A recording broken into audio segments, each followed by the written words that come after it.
Okay, we are almost through our second week in Deuteronomy, and today we're going to talk about chapter 5, which is all about the 10 commandments. And specifically, I want to zero in this video on one commandment in particular. It's one that has rapidly become my personal favorite. I think it has a lot to say about who we are and how we live today, but it's one that might surprise you. Okay, so here, I'm going to read it, and then I'm going to tell you what I think we think it means, and then we're going to talk about what it actually means if you take it in context.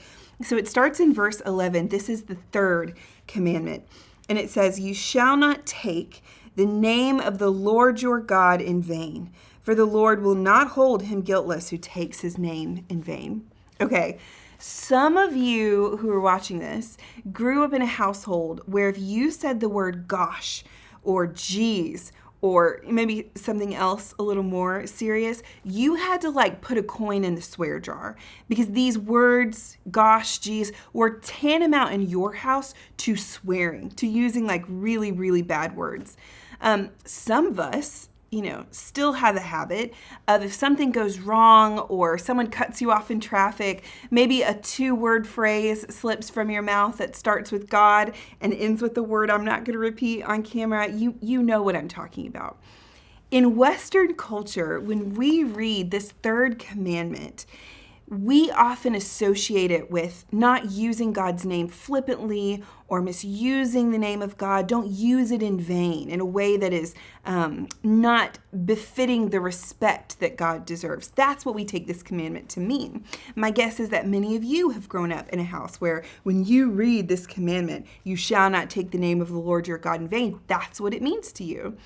And while I don't think that's necessarily wrong, it actually does us a bit of a disservice because the real meaning behind this commandment is so much more expansive. And I just want to walk you through what it looks like, where this actually comes from. A lot of what we're going to talk about is straight from one of my favorite biblical scholars. Her name is Carmen Imes. She's written 2 books, Bearing God's Name, which is about what we're going to talk about, and Being God's Image. Both are amazing. I would highly recommend them. In Bearing God's Name, Carmen explains that the reason this verse has been translated this way, not misusing the name of God, is because translators really struggle with the Hebrew verb that's being used. So take, you shall not take the name of the Lord your God in vain. The Hebrew word under that is nasa, and this is a cool word because it's easy to remember. It means to lift up or to carry or to bear. So think of the organization that is responsible for lifting things up into the air, NASA. That's how you can remember what nasa means. And what translators have struggled with is how do you bear or lift up a name? We speak names. We don't lift them up or carry them or hold them. And because of that tension, because in our brain it doesn't seem to make sense, they've come up with all of these other kind of hoops they jump through in order to translate this verse, which is, you shall not lift up your hand to the name of the Lord your God. Like as if something is missing, they substitute your hand, so you shouldn't swear an oath to God. Or you shall not lift up the name on your lips, some have argued. Like that part's just understood. That must be what it means. So you can't, say the name of the Lord your God in a way that's befitting. That's the one that is probably common to most of us who are watching this. But what Carmen argues in her books is all those attempts to make this make sense by adding some other meaning that they assume must not originally be here, don't do all that. Because if you look into the Old Testament about what it means to bear or carry a name, this actually makes perfect sense exactly the way it's written. And here's what she means by that.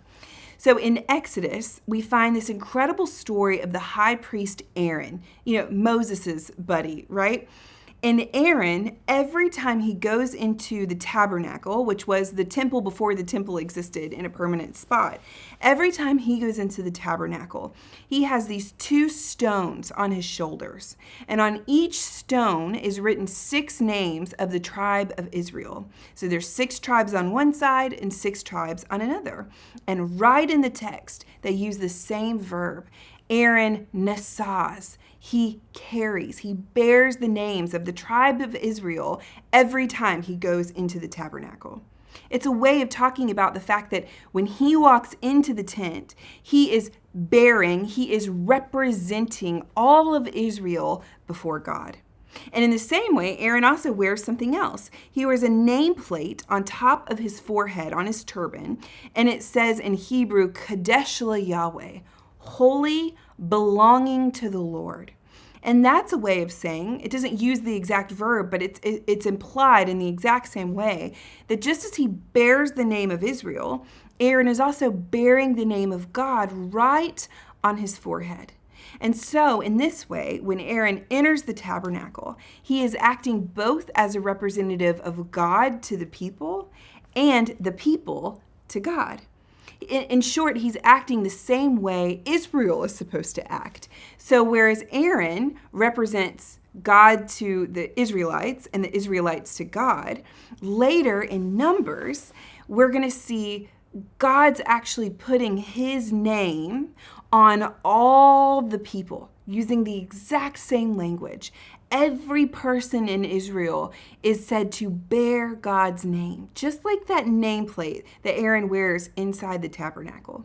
And in that way, they're fulfilling the mission that they always were meant to fulfill, which is being a representative, a priest between God and all the nations. And in that way, they bear God's name. And what that means, and you might start to see how this connects back to us, is that they have this invisible tattoo on their forehead so that the way that they live, how they love and worship God, how they treat one another, whether their community is made up of righteousness and justice, everything that they do is a representative of God.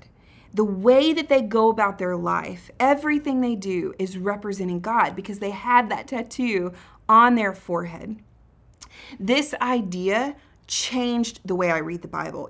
Once you see it, this idea of bearing God's name, what it means to actually have this kind of tattoo on your forehead, you will see it in every single book of the Bible, including, we talked a lot about it when we studied Revelation. And in the New Testament, this will come to be associated with Jesus too.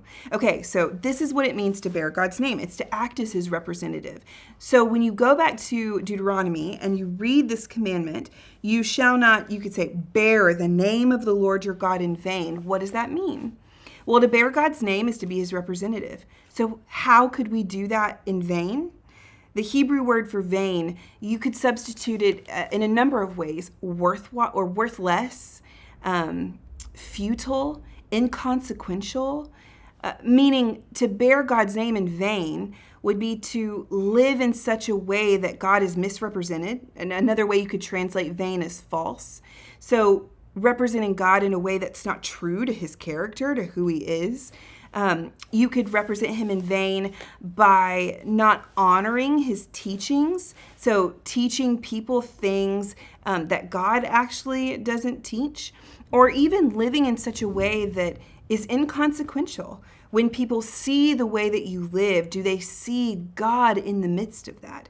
So if Israel goes into the nation that they're about to inherit at the end of Deuteronomy, will they live and occupy that nation in such a way that the surrounding nations who are around them will see God with them or not? That's what this is talking about. And when you look at it through that lens, it's easy to see why this is one of the first 3 commandments. This is not about swearing or oaths or anything like that. That's so small compared to what's really going on here. God is trying to form his people in such a way that the first commandment would be true. They have no other gods before him. but that when they go in the land, they'll bear his name well. They'll bear his name in a way that is consequential and worthwhile, and actually results in the nations falling in love with God through the way that Israel lives. That's the first 2 and 3 commandments. It is to have no other God and to represent him really well.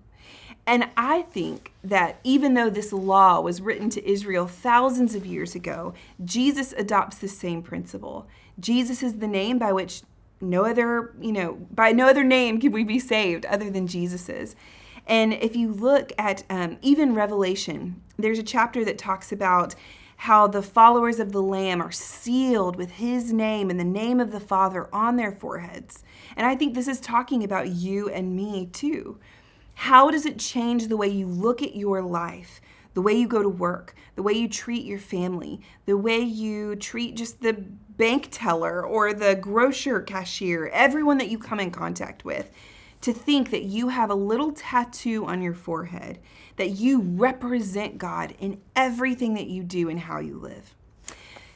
The closest kind of comparison I can think about to understand this idea is when I drive around, on the back of my car, have a little quatrefoil with HPUMC on the back of my car. Probably some of you do too.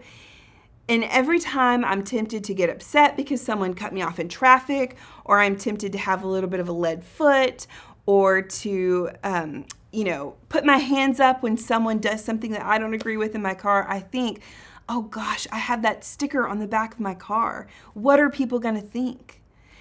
This is what it's like. This is how we have to approach our faith.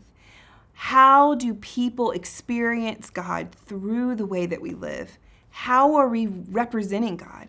How does our life, how we treat people, how we go to work, how we make decisions, what is that revealing about the God that we serve?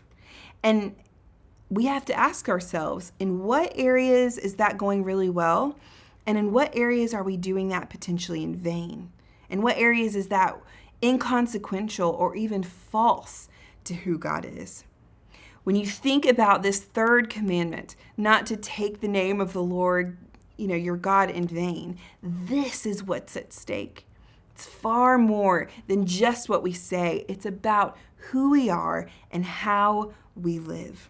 We go into more depth in our email about this. If you have questions or if you want to learn more about this concept, it's one of my favorites. We'll be talking about this when we meet on Wednesday, so you can watch that video. Lots of good resources. Read Carmen's book. She traces this theme throughout the entire Bible. It's absolutely incredible.